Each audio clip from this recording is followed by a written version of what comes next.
오늘 우리에게 주신 하나님의 말씀을 전합니다. 빌립보서 1장 27절부터 30절까지 말씀입니다. 신약성경 319페이지 빌립보서 1장 27절부터 30절까지 말씀 제가 봉독하겠습니다. 오직 너희는 그리스도의 복음에 합당하게 생활하라.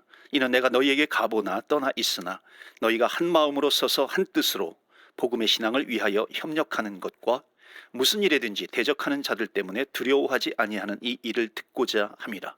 이것이 그들에게는 멸망의 증거요 너희에게는 구원의 증거니 이는 하나님께로부터 난 것이라.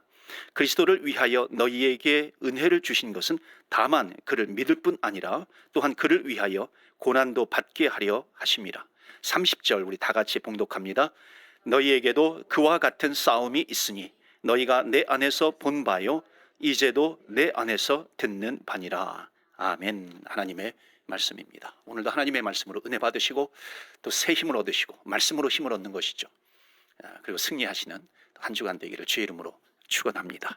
여러분 박항서 감독님 다 아실 겁니다. 박항서 감독 베트남 그 축구 한국인으로서 베트남 축구 국가대표의 그 헤드코치 감독입니다. 그래서 지금 베트남의 영웅이 되어 있죠.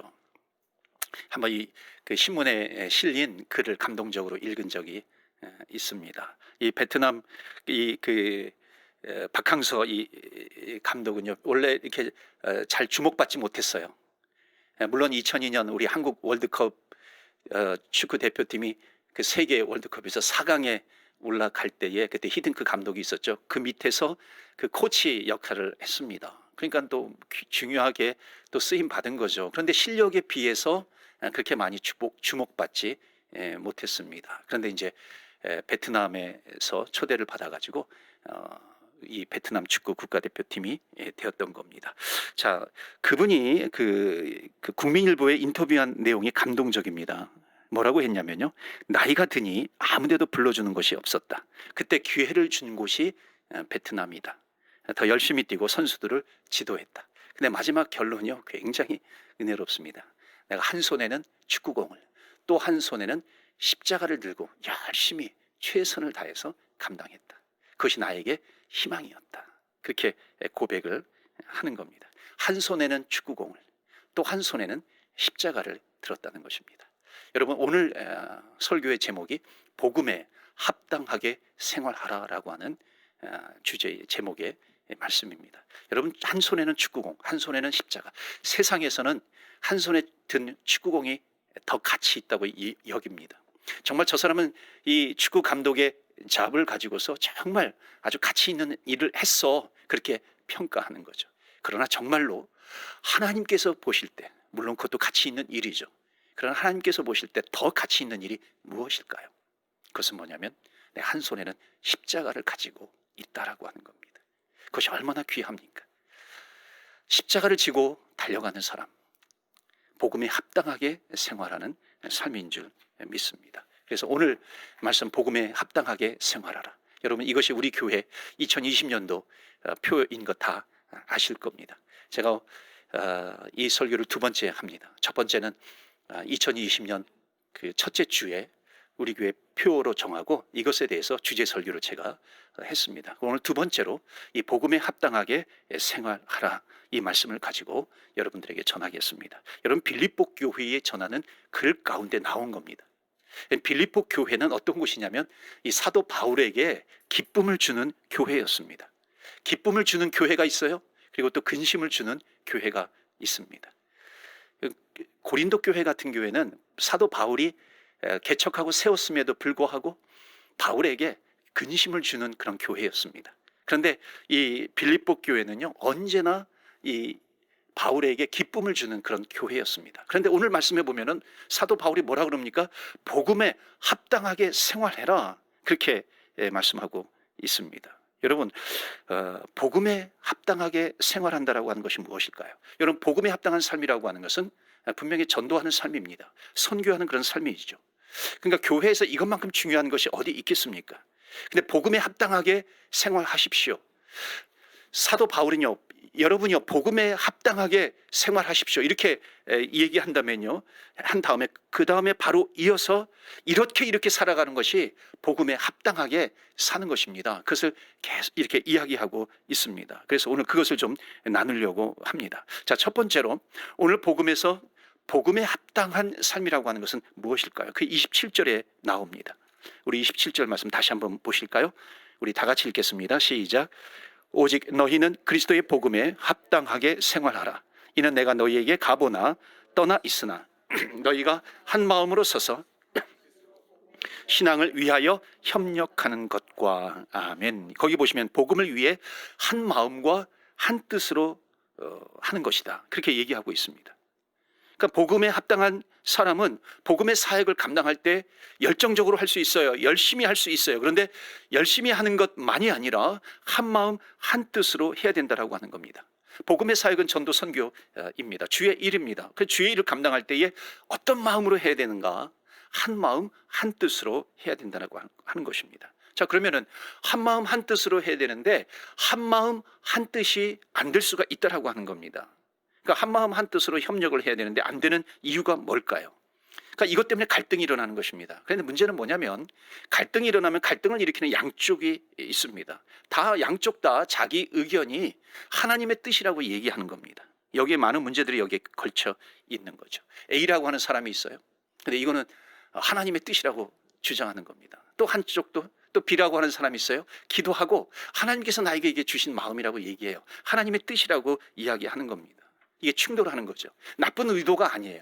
그러니까 하나님께서 나에게 주셨으니까 하나님의 뜻인데 내가 어떻게 그것을 거절할 수 있는가? 내가 순종해야지.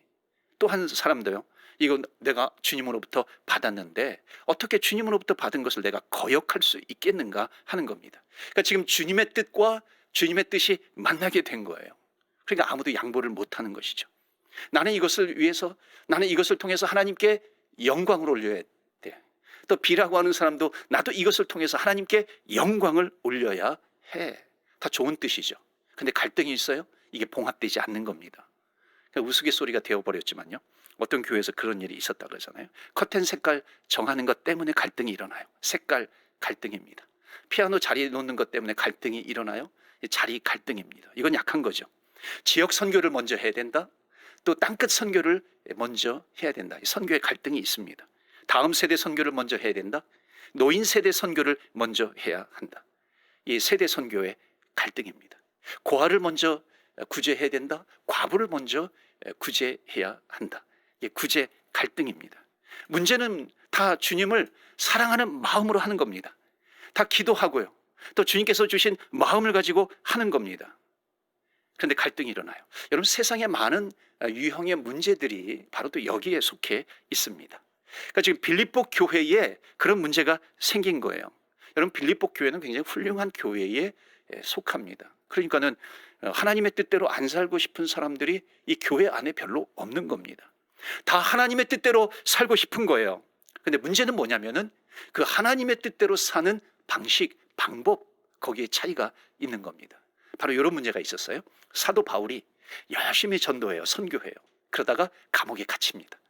근데 빌립보 교회가 이 기쁨으로 바울을 후원을 했어요. 그런데 이제 감옥에 갇히니까 이제 여러 의견을 가진 그 부류들이, 그룹들이 이렇게 나뉘어지는 겁니다. 한쪽은 뭐냐면은 A라고 하는 그룹은 사도 바울이 감옥에 갇혔지만 그래도 우리는 계속해서 후원을 해야 된다, 선교 후원을 해야 된다, 선교 헌금을 보내야 된다, 이렇게 주장하는 그룹이 있었는가 하면은요, 또 한 그룹은, B라고 하는 그룹은 바울은 감옥에 갇혔으니까 이제 복음을 전할 수가 없어, 그러니까 우리가 선교 후원금을 보낼 필요가 없다는 겁니다.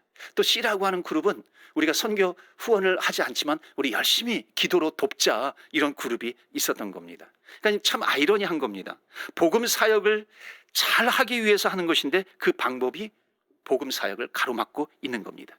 이 의견, 저 의견 때문에, 복음 사역을 잘하고자 내놓는 그런 의견 때문에 정작 복음의 사역이 막혀 있는 것을 봅니다. 이런 것이 교회 안에 얼마나 많이 일어납니까? 이 일 하자고 하는 그룹, 저 일 하자고 하는 그룹 때문에 이 일도 안 되고 저 일도 안 되는, 아무 일도 못하는 그런 교회들이 얼마나 많냐라고 하는 겁니다.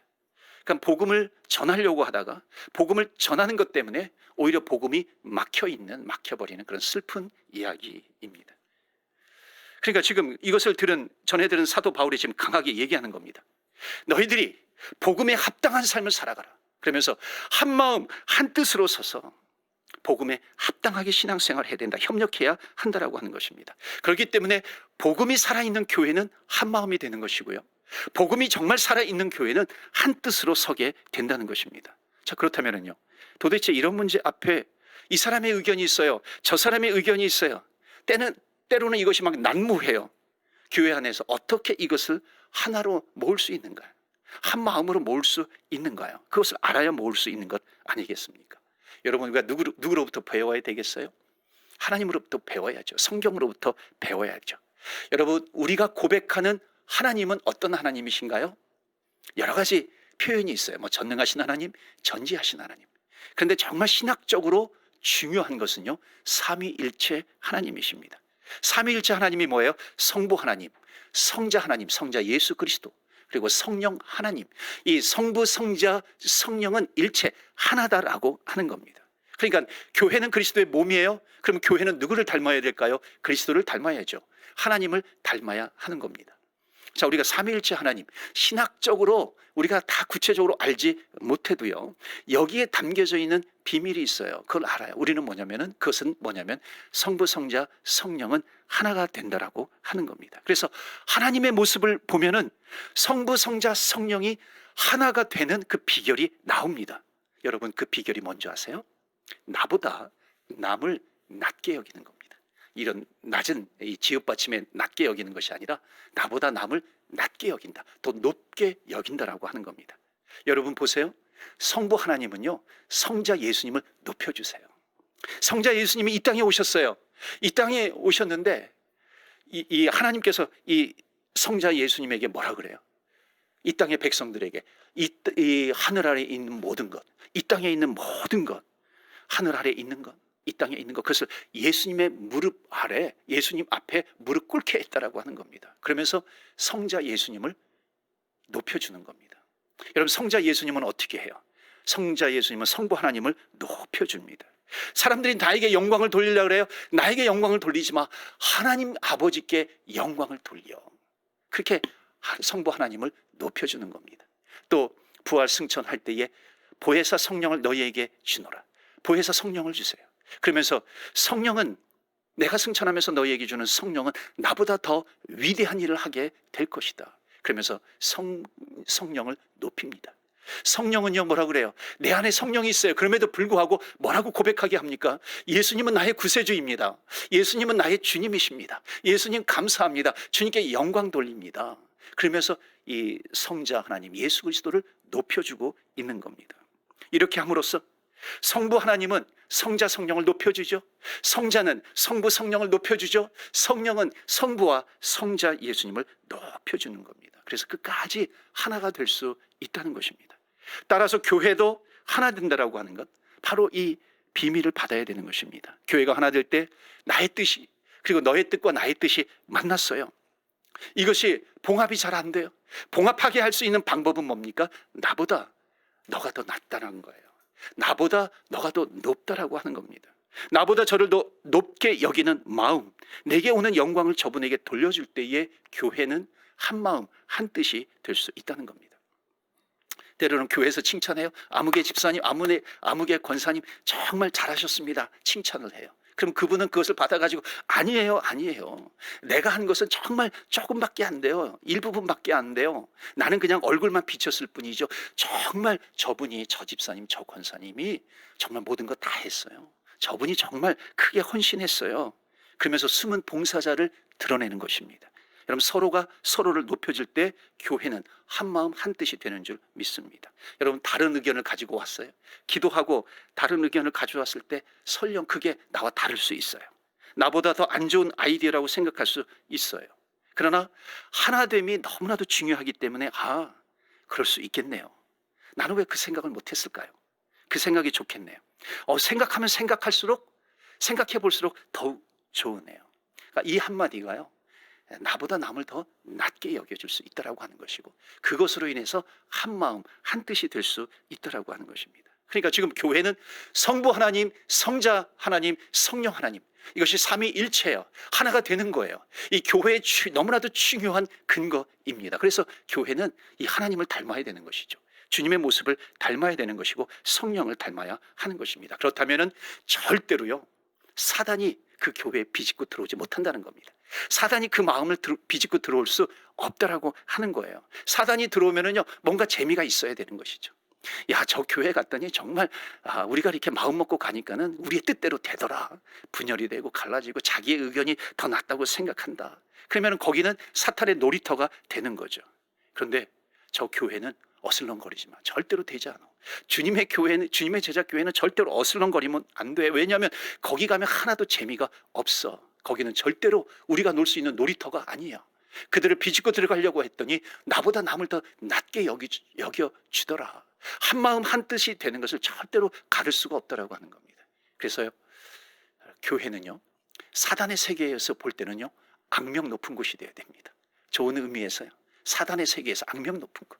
그러니까 악명 높은 곳이라고 하는 것은 뭐예요? 절대로 사단이 공격할 수 있는 틈을 주지 않는 것입니다. 거기 가서 우리가 놀만할 수 있는 그 놀이터가 손바닥만도 안 돼라고 하는 겁니다. 사랑하는 성도 여러분, 우리 교회를 비롯해서 이 땅의 교회들이 사단이 비집고 들어올 수 없는 그런 한 마음 한 뜻이 되는 교회가 되기를 주의 이름으로 축원합니다. 자, 그렇다면요, 두 번째로 복음에 합당한 삶이라고 하는 것은 무엇일까요? 어떤 문제가 와도예요, 어떤 어려움이 온다 할지라도 두려워하지 않는 삶, 이것이 복음에 합당한 삶입니다. 28절 말씀 보시겠어요? 28절을 보면은 무슨 일이든지 대적하는 자들 때문에 두려워하지 아니하는 이 일을 듣고자 함이라. 여기까지요.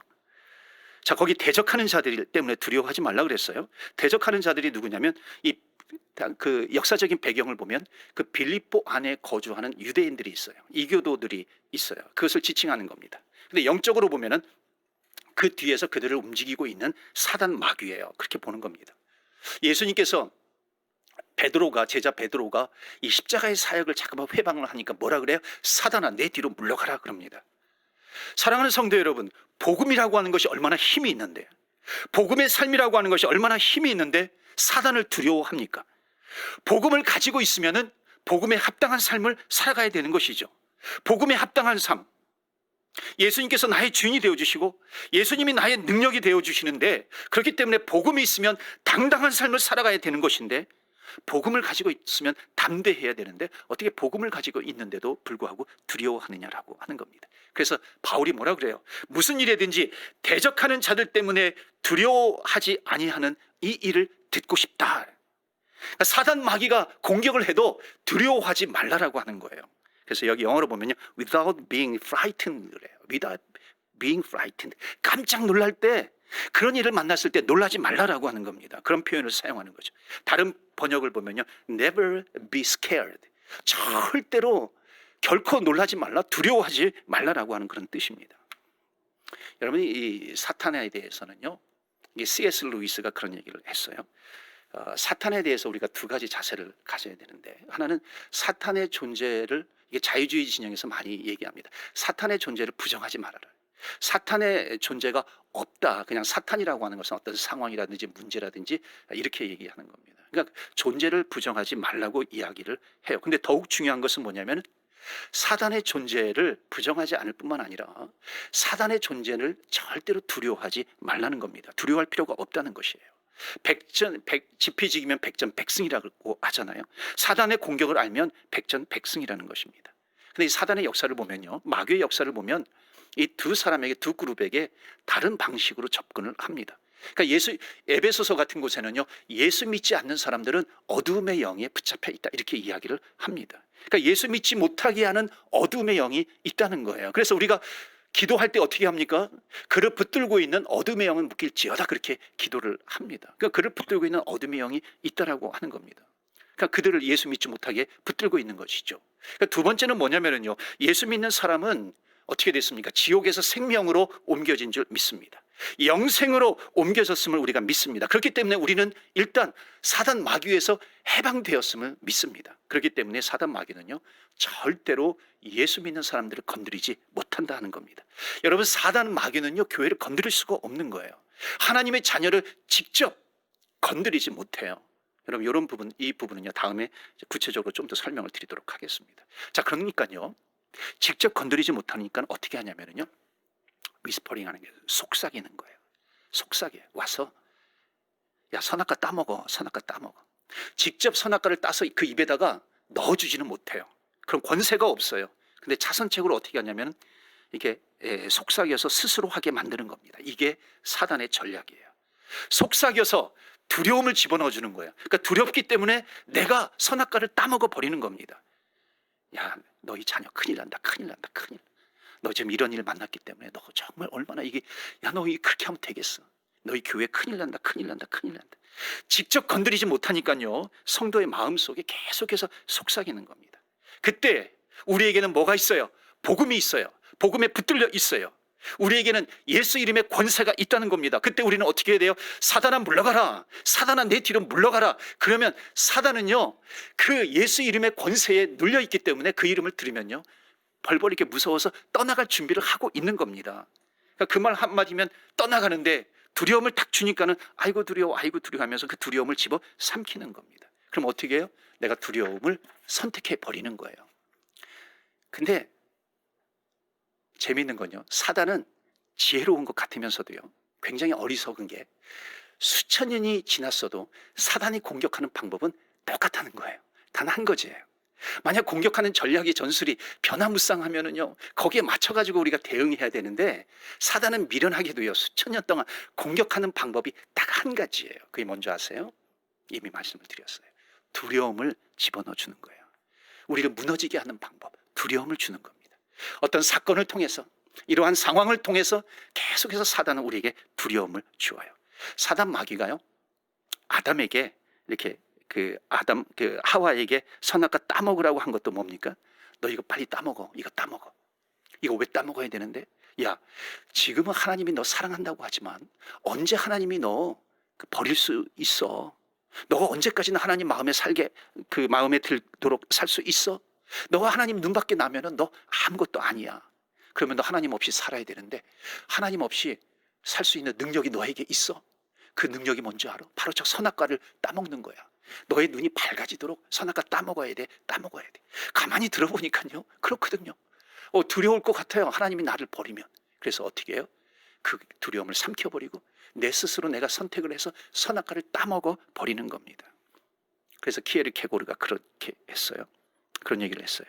불안의 개념이라고 하는 그 책에서요, 아담이 선악과를 따먹은 이유는 불안감, 두려움 때문이었다, 이렇게 밝히고 있습니다.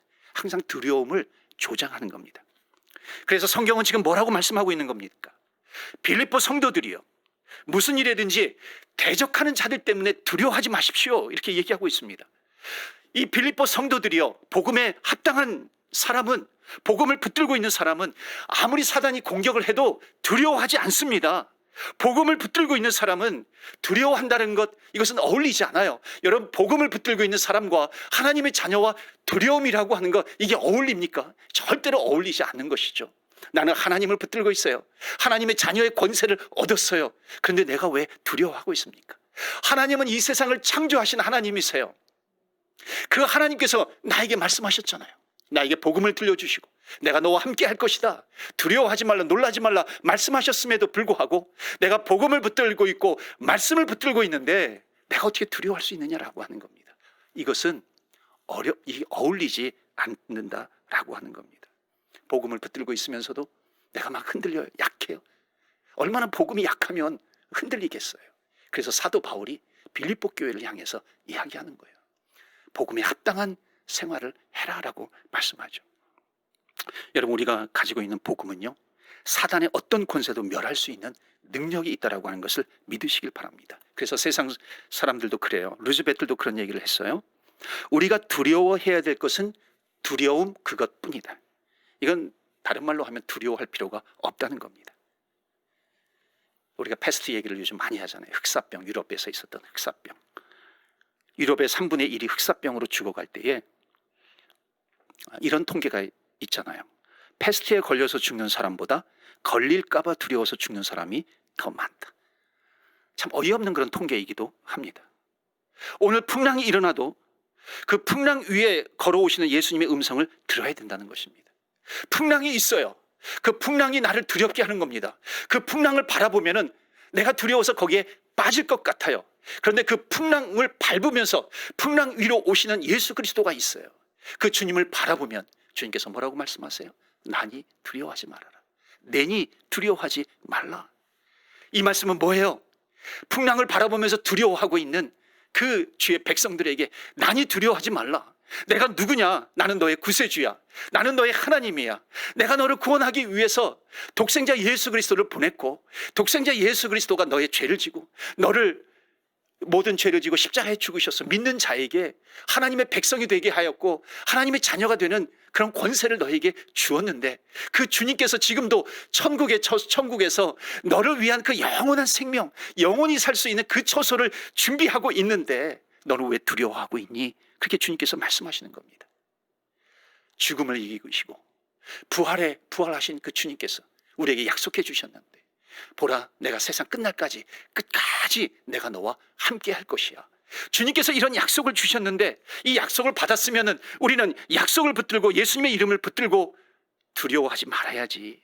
왜 사단의 속삭임에 넘어가느냐, 그렇게 말씀하고 있는 겁니다.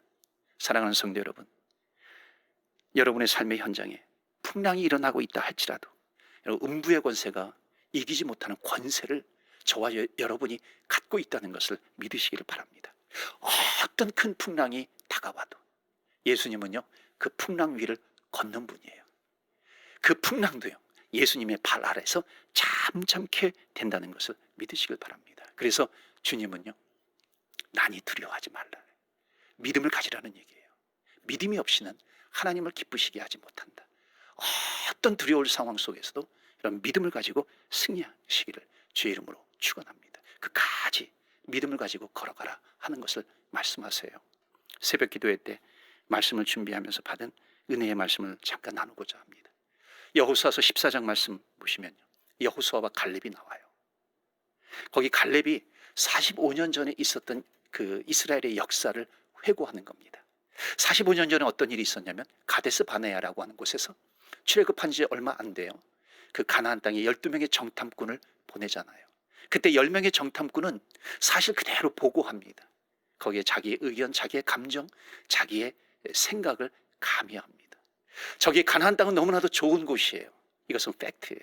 그런데 저기에는 자이언트가 있기 때문에 우리가 그 땅에 들어가면 우리는 패배당할 거예요. 우리는 죽을 거예요. 이 이야기를 들은 백성들은요, 완전히 좌절합니다. 여러분 기억하세요. 두려움은 전염이 돼요. 오히려 전염병보다도 두려움은요, 훨씬 더 빠르게 전염이 되는 겁니다. 이스라엘 백성들이 통곡을 합니다. 심지어 어떤 사람들은 모세를 죽이고 새로운 지도자를 세워서 애굽으로 돌아가자, 그렇게 주장하기도 합니다. 자, 이스라엘에게는요, 어려움의 상황이 왔어요. 위기라고 하는 상황이 왔습니다. 그들은 현실을 정확하게 파악했어요. 누구든지 위기의 상황이 왔다라고 하는 것을 다 알았어요. 저기에 가면 죽는구나. 여러분 믿음이 없으면 어려움의 상황을 만나게 되면, 심지어 위기를 만나게 되면, 이 위기 자체를 보게 되면 위기와 무엇을 견주게 되냐면 내 힘과 견주게 됩니다. 그래서 위기라고 하는 상황과 내 힘을 견주어서 내 힘이, 내가 가지고 있는 것이 저 위기의 상황, 어려움의 상황, 두려움의 상황을 이기지 못한다고 생각하게 되면 낙담하는 거예요. 좌절하게 되는 겁니다. 실망하게 되는 겁니다. 그런데 갈렙은 그러지 않았어요. 여호수아와 갈렙은 그러지 않았어요. 백성은 두려워했지만 그것을 위기로만 생각하지 않았다는 것입니다. 여러분, 믿음이라고 하는 것은 두려움 앞에서요, 내 인생의 위기 앞에서 내가 무엇을 할 것인가, 이것만을 기대하는 것이 아니에요. 위기라고 하는 상황, 정말 나를 낙담시킬 수밖에 없는 그런 상황이 내 사방을 둘러싸고 있다 할지라도 내가 무엇을 할 것인가, 이것을 기대하는 것이 아니라 하나님께서 무엇을 할 것인가, 이것을 기대하면서 나아가는 것이 믿음입니다. 내가 무엇을 할 것인가가 아니라 하나님께서 무엇을 하게 될 것인가, 이것을 발견하는 것이 믿음이라고 하는 것입니다. 그래서 여러분, 어떤 환경 가운데서도 그 상황 때문에 내가 절망하는 것이 아니라 하나님께서 어떤 일을 하실 것인가, 여러분 이것을 기대하면서 나아가시는 저와 여러분 되시기를 주의 이름으로 축원합니다. 여러분 이스라엘 백성들이 광야에서요 어려움을 만났다라고 하는 것은 이겁니다. 돈으로 말하면요 뱅크럽을 당한 거예요. 이민생활 열심히 했어요. 그런데 뱅크럽을 당했습니다. 경제적으로 너무나도 큰 어려움에 직면하게 된 겁니다. 건강으로 말하면은 건강이 몸에 좀 이상이 와가지고 병원에 가서 체크했어요. 체크업을 했더니 현대의학으로는 고칠 수 없는 그런 죽을 병에 걸리게 된 겁니다. 이런 위기를 만나게 돼요. 이것이 우리를 낙담시킵니다. 엎친 데 덮친 격으로요. 지금 코로나나 코비드라고 하는 정말 아주 이런 상황이 우리를 낙담시킵니다. 그러나 사랑하는 성도 여러분, 어떤 어려움을 만난다 할지라도, 어떤 위기를 만난다 할지라도 우리가 낙담할 수 없는 이유는 뭐냐면 하나님께서 나를 붙들고 계시다라고 하는 것 때문입니다. 여러분 그렇기 때문에 우리에게 어떤 믿음이 있습니까? 하나님께서 나를 붙들고 계시는 그런 믿음이 있습니까? 아니면 실망하고 좌절하고 넘어지는 그런 나약함이 우리에게 있습니까? 우리가 오늘을 살아가면서 신앙생활을 할 텐데요, 우리가 신앙생활하면서 내가 하나님을 위해서 무엇을 남겨야 될 것인가, 이것은 굉장히 큰 부담입니다.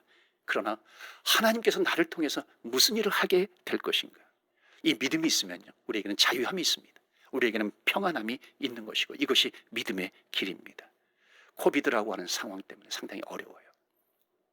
어떻게 될지 모르겠어요. 미래가 이것 때문에 연이어서 경제적으로 어려움이 오고 있고요, 경제의 문제도 있습니다. 이것뿐만 아니라 가정의 문제가 있어요, 자녀의 문제가 있습니다, 진로의 문제가 있고 학업의 문제가 있어요. 어떤 문제든지 오늘 이 말씀에 비추어서 꼭 여러분에게 말씀드리고 싶은 것은 어떤 위기의 상황 속에서도 위기의 상황을 내 힘과 비교해서 절망하는 것이 아니라 나를 통해서 하나님께서 어떤 일을 하실 것인가 기대하면서 믿음의 길을 걸어가시기를 주의 이름으로 축원합니다. 아멘. 그래서 마지막 세 번째 복음에 합당한 삶이라고 하는 것은 29절 말씀 보시겠습니다. 어떤 고난도 은혜로 받을 줄 아는 삶이라고 하는 것입니다. 29절, 그리스도를 위하여 너희에게 은혜를 주신 것은 다만 그를 믿을 뿐 아니라 또한 그를 위하여 고난도 받게 하려 하심이라. 아멘. 복음의 사역을 하다가 주의 일을 하다가 고난 당할 때가 있어요. 그것 때문에 성도끼리 마음이 나뉠 때가 있다라고 하는 겁니다. 그런데 사도 바울이 하는 말은 무엇입니까? 성경이 우리에게 주시는 메시지 이거는 무엇입니까? 복음의 사역이라고 하는 것이 할만하면 하는 것이고 고난이 왔다고 포기하는 것이 절대 아니라는 것입니다. 두려움이 와도 끝까지 포기하지 않고 믿음의 길을 걸어가는 것입니다. 여러분 이런 얘기 들어보셨어요? 슈거 크리스천 또는 초콜릿 크리스천. 슈가 크리스천이 있고 초콜릿 크리스천이 있어요. 슈가 크리스천, 슈가는 처음부터 끝까지 단 것만 찾는 겁니다. 그런데 우리는 초콜릿 크리스천이 돼야 돼요. 여러분 초콜릿은 어떤 맛입니까? 이게 초콜릿은 원래 쓴맛입니다. 근데 쓴맛 뒤에 단맛이 오는 거잖아요. 이게 쓴맛과 단맛이 아주 오묘하게 절묘하게 어우러져 있는 겁니다. 그렇기 때문에 이 단맛 뒤에 이 쓴맛 뒤에 단맛이 있기 때문에요, 이 초콜릿에 이 중독이 되는 겁니다. 여러분 우리는 초콜릿 크리스천이 돼야 돼요. 초콜릿 크리스천이 무엇입니까? 나에게 어떤 고난이 있다 할지라도 나에게는 영광의 면류관이 있어. 한 손에 영광의 이 고난의 십자가가 나에게 있습니다. 그리고 영광의 면류관이 있어요. 여러분 고난의 십자가 없이 영광의 면류관만 바라보는 것, 여러분 이것은 참다운 크리스천의 모습이 아닙니다. 복음에 합당하게 생활하는 것이 아니라고 하는 것이죠. 고난의 십자가를 붙들고 영광의 면류관을 바라보면서 살아가는 것입니다. 사랑하는 성도 여러분, 우리가 믿음의 길을 걸어가는 데 있어서 어떤 우리를 낙심시키는 그런 절망이 온다 할지라도 그것 때문에 낙담하고 낙심하는 것이 아니라, 두려움 때문에 내가 좌절과 절망에 빠지는 것이 아니라 주님께서는 끝까지 십자가 뒤에 오는 영광이 우리에게 있다고 말씀하고 있습니다. 주님께서 끝까지 고난의 길을 걸어가는 사람들에게, 주님께서 스데반 집사님에게도 그랬고요, 아브라함에게도 그랬고요, 다윗에게도 그랬고, 그리고 저와 여러분에게도 그러실 겁니다. 천국에서 우리를 바라보시면서 힘내, 너는 나의 백성이야, 내가 너와 끝까지 함께 할게, 어떤 어려움의 상황이 있다 할지라도 내가 너를 주의 자녀로 불렀어, 그렇기 때문에 나를 바라보면서 끝까지 승리해야 돼. 주님께서 우리에게 주시는 말씀입니다. 사랑하는 성도 여러분, 하나님 복음에 합당한 삶을 살아가시기를 바랍니다. 한마음 한뜻이 되어서 주의 뜻을 이루어 가는 것입니다. 어떤 사단의 공격이 있다 할지라도 틈을 주지 않는 것이죠. 두려워하지 않는 것입니다. 그러면서 영광의 면류관을 바라보면서 어떤 고난도 감내하면서 나아갈 때 우리 복음에 합당한 삶을 살아가는 것이고 승리하는 주의 백성의 삶을 살아가게 될 줄로 믿습니다. 주의 이름으로 오늘도 승리하시기를 축원합니다. 아멘. 하나님, 때로는 우리 안에 두려움이 있습니다. 상황 때문에 오는 두려움이 있습니다. 문제 때문에 오는 그런 두려움이 있습니다. 그러나 주님은 말씀하십니다. 풍랑을 밟고 오시는 주님, 내니 두려워하지 말라, 난이 두려워하지 말라 주님께서 말씀합니다. 하나님, 내 인생 가운데 우리 가정에 내 사업에 어떤 환경 속에서도 어려움이 온다 할지라도 하나님, 내가 두려움을 걷어버리겠습니다. 우리 아주 약속의 말씀을 붙들고 이 시간에 기도합니다. 또한 오늘 말씀을 통해서 한 마음 한 뜻으로 복음에 합당한 삶을 살라고 이야기합니다. 나보다 남을 더 낮게 여기는 것입니다. 거기에 한 마음 한 뜻이 되는 비결이 있습니다. 저 사람이, 저 성도가 나보다 더 낫습니다. 저 사람이 칭찬받아야 됩니다. 그럴 때 우리는 한 마음 한 뜻이 될 수 있습니다. 마귀가 침입하지 못한다라고 하는 것입니다. 하나님, 이러한 교회가 되게 하여 주셔서 저희에게 맡겨주신 사명 감당케 하여 주시옵소서.